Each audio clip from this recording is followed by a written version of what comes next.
안녕하십니까. 만화공인중개사의 저자 이용훈입니다. 오늘은 부동산 공시법령 제25강 부동산 등기법의 등기 절차에서 첫 번째 시간 신청주의 원칙에 대해서 같이 공부하도록 하겠습니다. 부동산 등기는 신청을 해야 됩니다. 신청을. 그래야 등기가 되는 겁니다. 자, 이 신청주의 원칙. 자, 원칙이 신청주의니까 예외는 신청을 안 해도 된다는 얘기가 있겠죠. 자, 원칙과 예외가 있는데 먼저 크게 한번 신청주의가 어떻게 운영이 되는지 전체적인 한번 큰 틀을 한번 같이 그려보도록 하겠습니다. 자, 등기 신청의 종류. 자, 등기 신청. 신청하는 종류를 보는 겁니다. 등기 신청의 종류는 크게 지금 신청주의 원칙이니까 먼저 원칙이 있겠죠. 원칙. 자, 원칙은 뭐라고 그랬다? 신청주의라고 했어요. 신청주의. 자, 이 신청주의가 원칙이라고 그랬고 신청주의에 예외가 있죠. 자, 그럼 원칙이 신청주의, 여기 예외. 여기다 예외라고 이렇게 적어 놓겠습니다. 예외. 이따 적겠으니까. 자, 그럼 예외는 신청주의의 예외예요. 자, 이렇게 등기 신청은 두 개 나뉩니다. 크게. 자, 그럼 이제 신청주의는 어떻게 신청을 하냐? 제 신청주의는 또 둘로 나뉘어요. 신청은 당사자가 신청하는 경우가 있어요. 당사자 신청은 꼭 어디 가서 해야 된다? 등기소에 직접 가야 되는 겁니다. 요즘은 인터넷 등기도 합니다. 인터넷 전자신청도 하는데 어쨌든 전자신청도 인터넷 등기소라는 인터넷 공간 안에서 직접 해야 되는 거기 때문에 출석이라고 볼 수가 있습니다. 자, 그리고 당사자가 신청하는 거고 예외적으로 신청주의 예외적으로 관공서가 신청하는 거를 관공서가 신청한다고 표현을 안 하고 관공서는 촉탁을 한다고 합니다. 관공서의 촉탁이라고 그래요. 그래서 관공서는 직접 등기소에 가지 않고 어떻게 한다? 우편으로도 할 수 있습니다. 관공서만. 개인은 할 수 없고. 그래서 둘로 나뉘어요. 하나는 당사자가 신청하는 거예요. 당사자의 신청. 자, 이렇게 당사자가 신청하는 경우가 있고 또 하나는 방금 말씀드린 대로 관공서가 신청이에요. 자, 관공서가 신청하는 건 신청이라 안 하고 뭐라고 그랬다? 촉탁. 예, 그래서 관공서의 촉탁. 이렇게 두 개로 나뉩니다. 신청은. 자, 그러면 당사자가 신청하는 거는 예를 들어서 소유권 보존 등기를 생각해 보시죠. 자, 소유권, 건물을 내가 처음 지었어요. 그럼 건물 등기부에 등기를 할 때 나는 등기할 권리가 있잖아요. 내 건물이니까. 자, 그런데 그 건물은 처음 지은 거니까 등기 의무자가 없어. 누가 나에게 내가 등기하게 도와주겠습니다. 이런 사람 없이 나 혼자 하면 되는 거야. 그걸 단독 신청이라고 해요. 단독. 자, 보존 등기가 된 상태에서 누가 내 집을 사겠대. 그러면 내가 지금 등기부의 소유자로 돼 있지만 새로운 사람을 등기자의 소유자로 하려면 소유권 이전 등기를 해야죠. 자, 그러면 새로 집을 산 매수인은 등기 권리자, 이전해 줘야 될 의무가 있는 나는 뭐? 등기 의무자. 이런 경우는 매수자, 매도자가 등기 권리자 의무가 돼서 공동으로 신청하러 가야 됩니다. 대부분은 법무사에게 맡겨서 병무사가 다툼이 없는 사안이기 때문에 쌍방 대리해서 신청을 합니다. 어쨌든 대리시킨 것도 본인들이 시킨 거기 때문에 본인에게 법률 효과가 기속된다. 민법에서 배울 겁니다. 그래서 당사자가 신청한 겁니다. 자, 당사자 신청은 방금 말씀드린 대로 원칙은 기본 공동신청이 원칙이에요. 자, 공동신청. 그리고 공동신청 할 수 없는 사안들 있잖아요. 뭐 표제부의 표시 변경 등기 같은 거, 방금 말한 소유권 보존 등기. 이런 것들은 혼자 해야 되니까 단독 신청을 합니다. 단독 신청.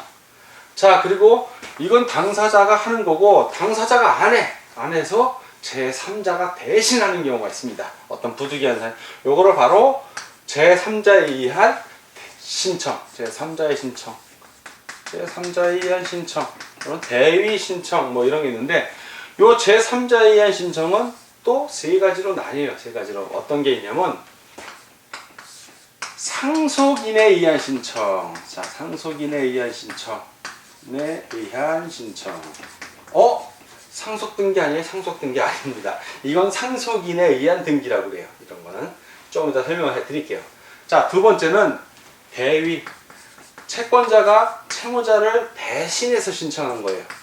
채무자가 등기 권리자인데 자기 권리를 행사를 안 해. 그럼 채권자가 대신 신청해서 자기의 채권을 확보하기 위한 등기 신청이 인정이 됩니다.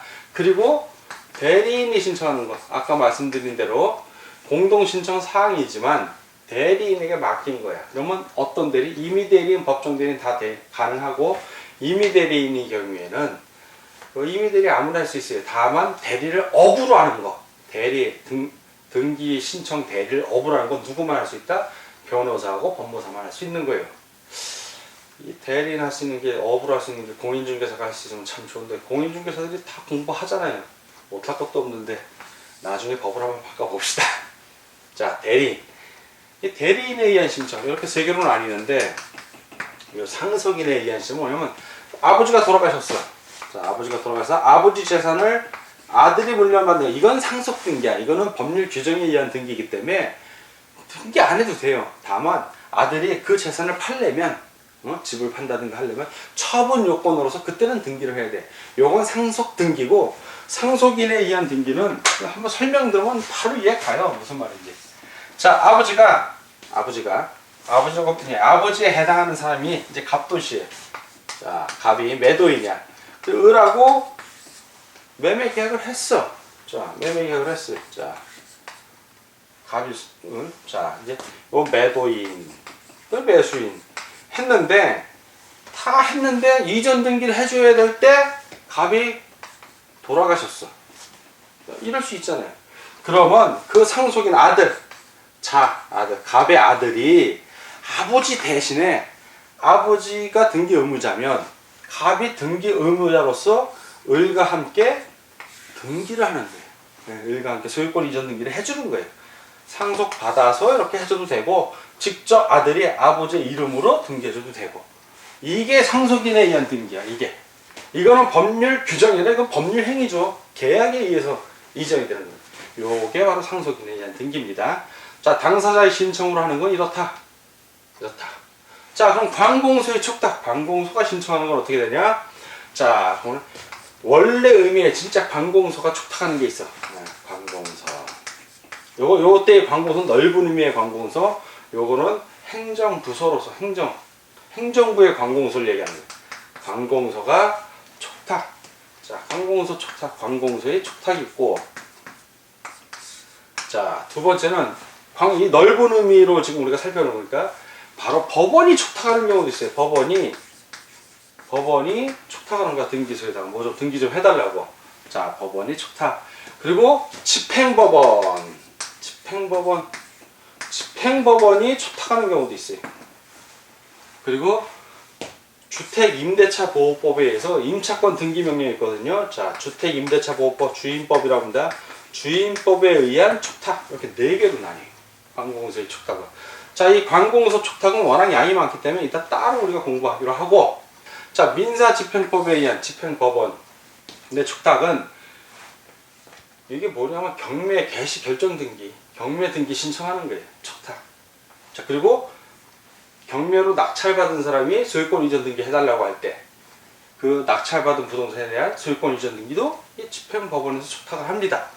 자, 주택임대차보호법에 의한 촉탁은 뭐냐면 해당 부동산이 소재한 관할 지방법원에 임대차 등기 명령을 하는 경우에, 그러면 그게 등기 명령한 게 하자가 없으면 법원에서 등기 명령 신청받은 걸 수리한 다음에 등기 명령, 법원에서 결정한 명령을 내려버려요. 그러면 등기 명령을 한 거에 의해서 등기소에다가 촉탁을 하는 겁니다. 자, 이렇고 이제 예외. 신청을 안 해도 등기가 되는 경우지. 신청 없이. 어떤 경우냐? 2개로 나뉘어요. 2개. 하나는 여러분들이 제일 헷갈려하는 것 중에 하나예요. 등기관이 자기가 직접 하는 거야. 직권 등기하는 경우. 등기관이 직접. 근데 이 등기관의 직권 등기는 오해를 하시면 안 되는 게, 등기관이 지 마음대로 한다는 게 아니라 법률에 규정이 돼 있을 때만 직권이야. 법률에 규정이 없으면 절대 직권으로 못해요. 법률에 규정이 돼 있을 때만 가능한 거고. 자, 이제 그 외에 이제 법원의 명령. 법원이 어떤 명령을 내려. 등기하고 관련해서 이거. 법원의 명령. 아까는 촉탁이라고 하는데 여긴 명령이라구나. 요 주임법상의 명령하고 좀 달라요, 내용이. 이거는 주임법상의 그 임대차 등기 명령 촉탁이고, 이건 법원이 명령을 내리는 거야. 이게 어떤 경우냐면, 등기를 했는데 등기한 거에 대해서 이의 신청을 하는 경우가 있고, 법원의 등기관이 각하를 했어. 등기 못합니다. 각하한 거에 대해서 이의 신청하는 경우가 있어요. 그거에 대해서 이의신청은 어디다 하냐면 등기소에 해. 예, 등기소. 그 이의신청은 법원에 하지만 이의신청서 제출은 등기소에 제출을 합니다. 그러면 등기관이 그걸 보고 이유가 있으면은 그 이유 있는 대로 그냥 신청한 대로 이의신청한 대로 해주면 되고, 이유가 없어 자기가 볼 때 이의신청을 했는데 이게 부당해. 그러면 본인이 판단하는 게 아니라 3일 내로 그 서류를 작성해갖고 부서 첨부해갖고 법원에다가 보냅니다. 송부에. 비송사건. 민사소송이 아니라 이건 다툼이 없어. 그냥 등기니까. 비송사건 절차법에 의해서 법원에 올리면 법원에서 그거를 보고 명령 내리기 전까지, 법원에 어떤 판결을 내리기 전까지 4가지 명령을 내릴 수가 있어요. 예를 들어서 등기한 게 문제가 있어. 그러면 등기하지 마라. 자, 그럼 어떤 명령을 결정을 내릴 수가 있는데 4가지. 하나 말소. 이미 등기한 거를 말소하시오. 말소 명령을 내릴 수도 있고, 아니면은 등기를 안 했어. 그래서 이의 신청을 했어. 근데 이 등기하는 게 오라. 그러면 기재해라. 기재 명령을 내릴 수가 있어요. 기재 명령. 이런 경우가 있고, 또 하나는 이제 가등기를 명령 낼 수 있습니다. 가등기. 등기를 임시로 올려주시오. 또 하나는 그거 지금 등기가 돼 있는데 결정 내리기 전에, 이런 말소 명령이나 기재 명령 내리기 전에 그게 이의 신청이 있다는 취지, 뜻을 부기해서 부기 등기하라. 지금 이의 신청이 있다는 걸 부기 등기 명령. 이 4가지 명령이 있습니다. 이거는 법원이 명령을 하는 거야. 촉탁하는 게 아니라 등기소에 명령하는 거야. 왜? 등기간에 신청을 행위 또는 각하한 행위에 대해서 명령을 내리는 거기 때문에. 자, 이런 경우는 신청하는 게 아니야. 직접 진행이 되기 때문에 2개로 아닙니다. 자, 그럼 우리가 좀 깊게 살펴볼 건 뭐냐면, 자, 관공서의 촉탁. 자, 관공서의 촉탁 설명이 없죠. 자, 그리고 제가 설명을 대부분 했는데 등기관 직권, 요것도 설명이 없어. 자, 그러면 관공서의 촉탁하고 등기관의 직권에 대해서 좀 자세히 알아보자고요. 자, 먼저 관공서의 촉탁. 자, 관공서의 촉탁은 관공서가 등기를 촉탁하는 겁니다. 관공서가 등기를 촉탁하는 거야. 자, 관공서의 촉탁. 자, 관공서. 대부분 관공서 그러면 시군구청이 제일 많이, 지적소관청이라든가 일반 시민들하고 많이 접하는 그 관공서가 시군구청입니다. 자, 시군구청. 관공서에서 하는 촉탁은 대표적인 게 이제 한 9가지가 나와요. 9가지가. 우리 교재에 다 있습니다. 9가지. 9가지 중에 중요한 것만 제가 짚고 넘어가겠어요. 첫 번째, 세금을 안 냈어. 체납했다고 해요. 세금 체납. 체납을 하면 그 체납 처분을 해요. 체납 처분을 해서 뭘 할 수 있냐? 압류 등기를 합니다. 압류. 관공서가 압류 등기를 해. 국세징수법에 의해서 압류. 압류 등기를 하면 해당 부동산은 어떻게 된다? 사고 팔 수가 없는 거예요. 해당 부동산. 그리고 이 압류 등기를 했는데도 여전히 세금을 안 내면 해당 부동산을 공매에 넘길 수도 있는 겁니다. 이 압류는 무서운 거예요. 자, 이렇게 압류 등기를 하는 경우가 있고, 두 번째는 압류를 하니까 이 사람이 세금을 안 낼 수가 없어. 그럼 세금을 냈어. 그럼 어떻게 해야 돼? 압류 등기 풀어줘야 될 거 아니야. 그러면 그 압류 등기 푸는 걸 뭐라고 한다? 말소 등기라고 그래. 줄을 쫙 꺼져, 빨간 줄을. 그래서 체납 처분에 대한 압류 등기에 말소 등기. 세금을 냈다는 얘기. 말소를 해준다는 얘기. 풀어주는 거야. 그때는 사고 팔 수가 있어. 자, 압류 등기. 이런 게 있고, 자, 그리고 그 등기된 토지가 하천으로 됐을 때 8번째 거.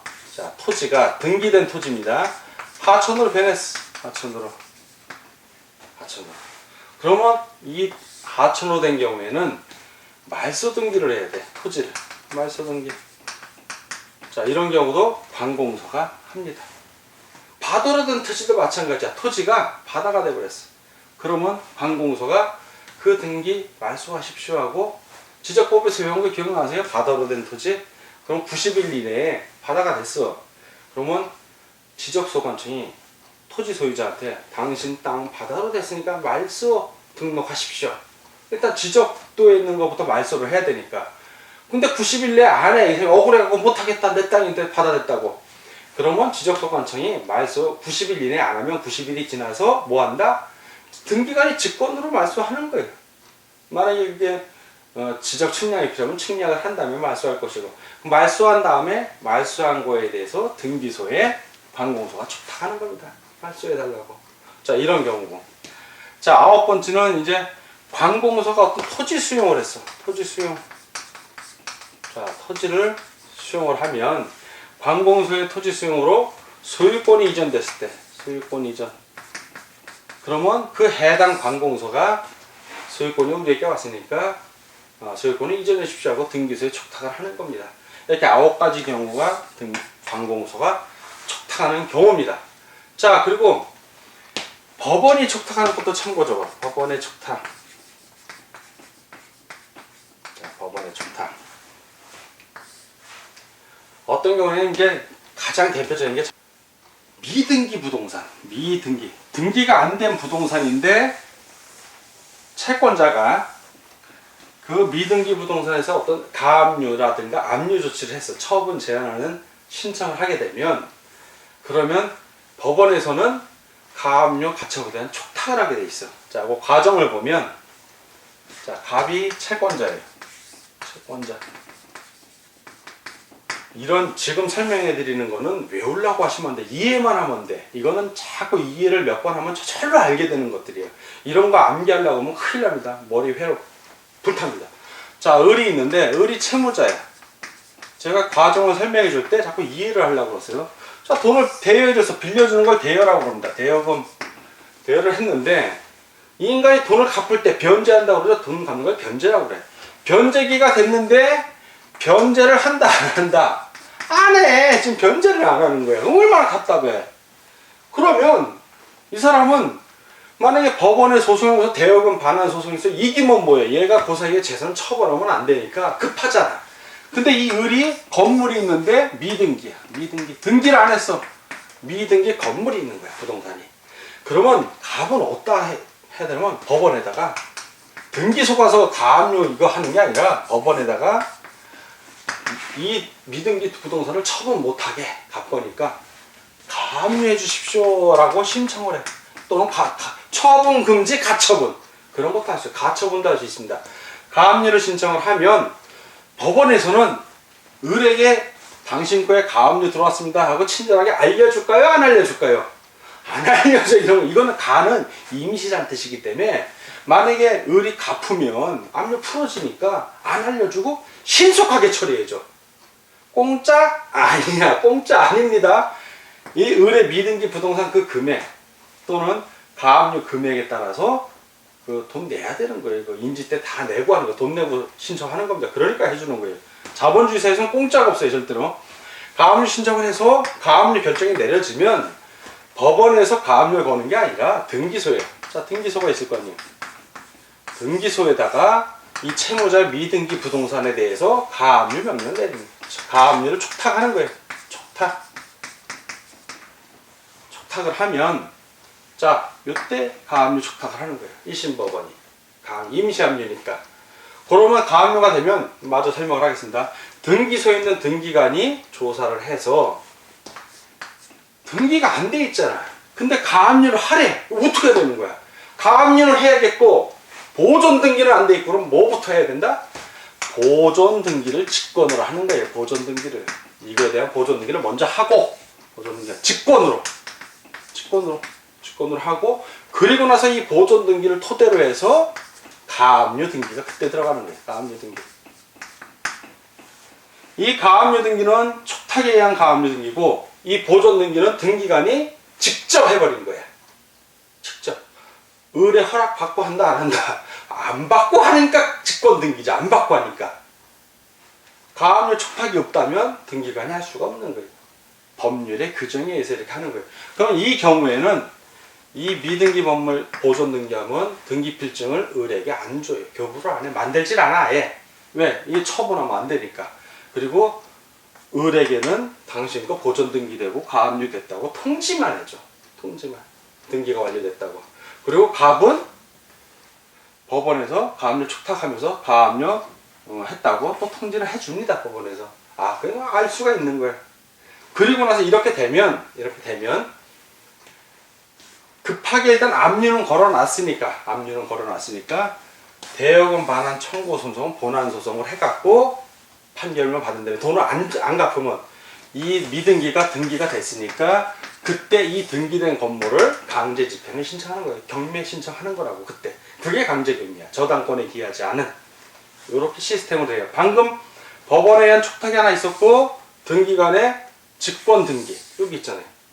자 그러면 이제 아까 말씀드린 등기관의 직권 등기 언제 하는지 자 수험생들의 질레질레 머리 흔드는 것 중에 어려운 건 다 설명해서 지금 방금 다 설명해갖고 과정을 알면 쉬운데 과정을 모르고 문장을 외우니까 머리통이 터지는 거예요. 2003년도 예, 그때 내가 공부할 때 저도 머리 터지는 줄 알았어요. 이걸 외울래니 외워지나 과정을 모르는데. 그래서 이 과정 열심히 저 연구해갖고 좀 알려드리는 겁니다, 여러분에게. 자, 그러면 이제 등기관의 직권 변경. 자, 직권은 등기관 직권입니다. 직권으로 변경 등기하는 거예요. 자, 직권으로 이제 등기를 하는 게 어떤 경우에 이제 직권에 의한 등기를 하냐면 첫 번째, 방금 말씀대로 처분 제한 등기가 걸렸어. 미등기 부동산에 대해서. 그 소유권 보존 등기. 소유권 보존 등기. 방금 말씀드린 거라 설명 자세하게 안 합니다. 자, 가압류 신청이 들어왔어. 미등기 부동산. 그때 가압류 등기를 하려면 뭐 등기가 돼 있어야 가압류를 하지. 그래서 직권으로 하는 겁니다. 등기관이 자기 마음대로 이거 미등기네? 왜 당신 등기 안 해? 직권으로 이렇게 하는 게 아니라 어떠한 법에 의한 절차에 의해서 법의 규정에 의해서 하는 겁니다. 자, 두 번째. 이제 등기관이 어떤 직권으로 변경하는 등기를 변경하는 거예요. 내용을 변경 등기하는 경우가 있어. 등기관이 직권으로. 자, 예를 들어서 소유권 이전 등기를 했는데 주소가 틀려. 자, 근데 확실히 명백해. 주소가 지금 잘못 기재된 게.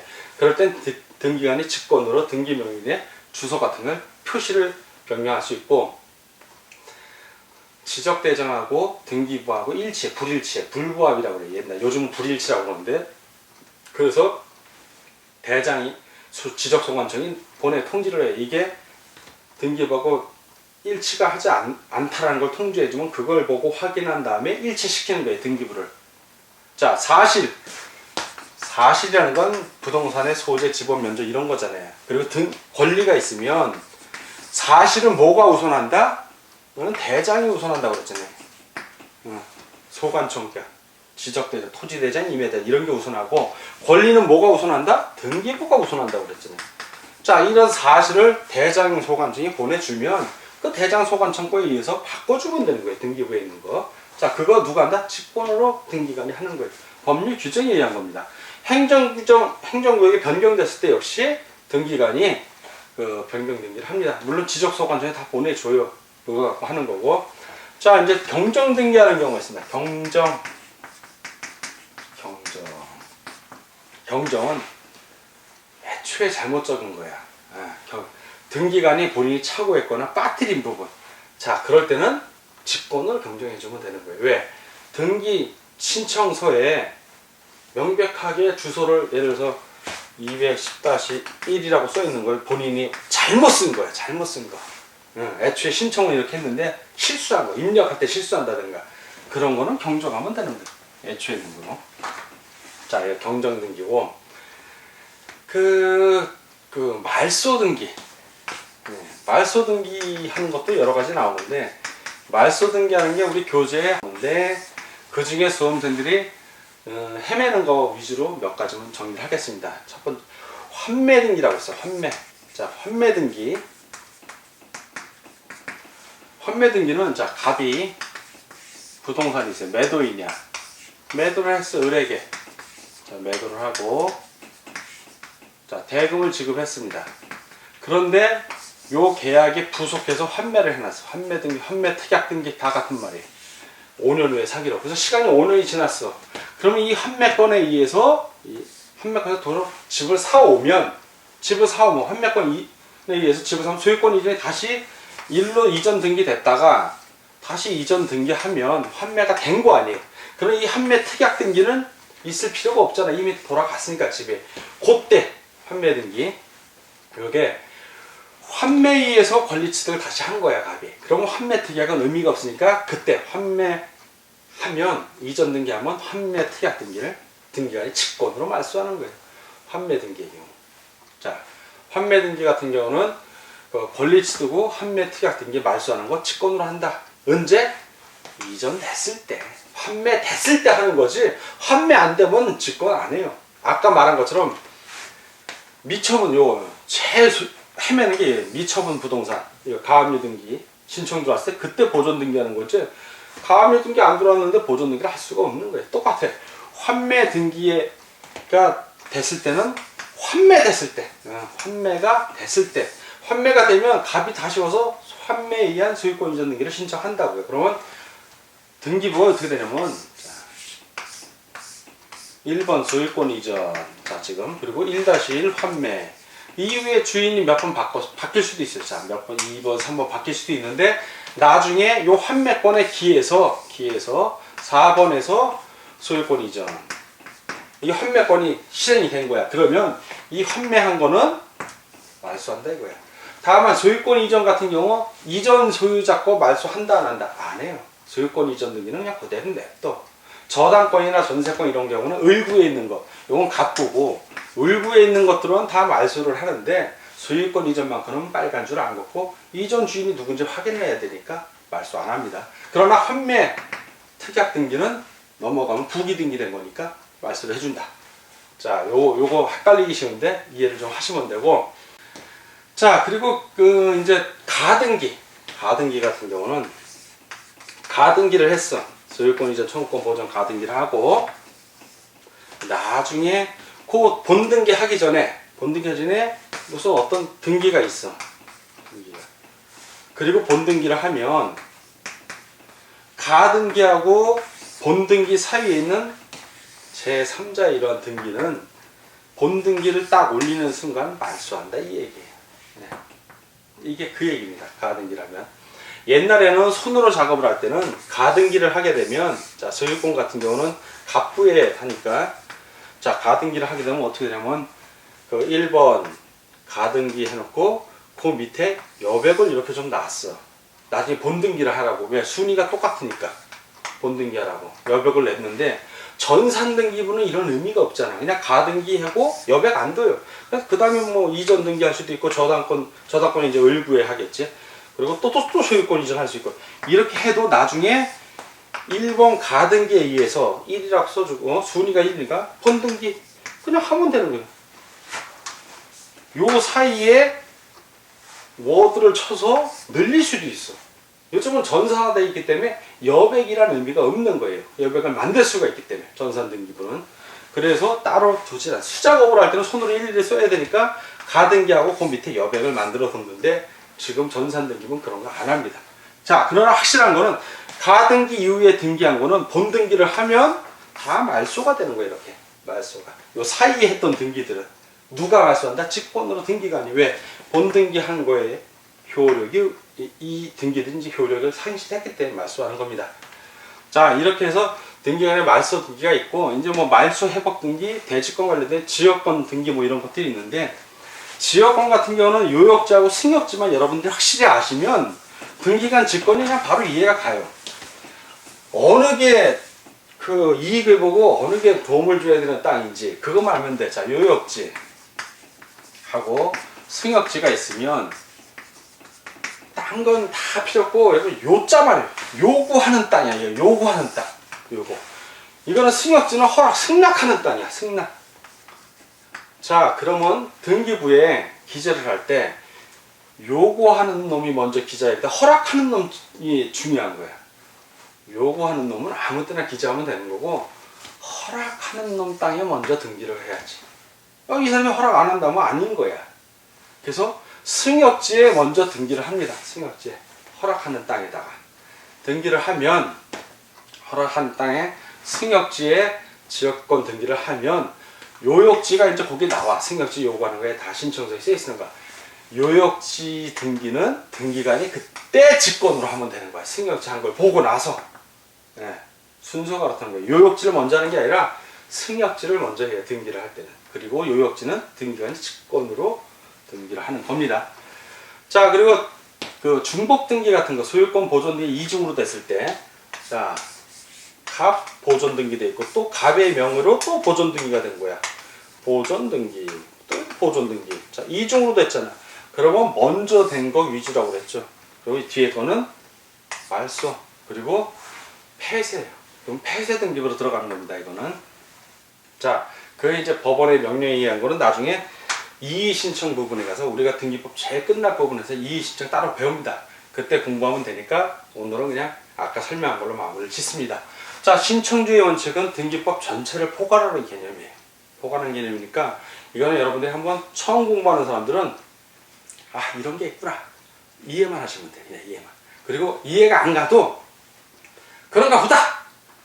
2번, 3번 읽으면 다 이해가 해요. 지금 제가 설명드린 것도 민법 공부를 하는 사람들은 이게 이해가 가. 근데 민법하고 동시에 공부를 하는 분들이라면 이해가 안 갈 수도 있어요. 그렇지만 2번째 볼 땐 이거 이해 다 갑니다.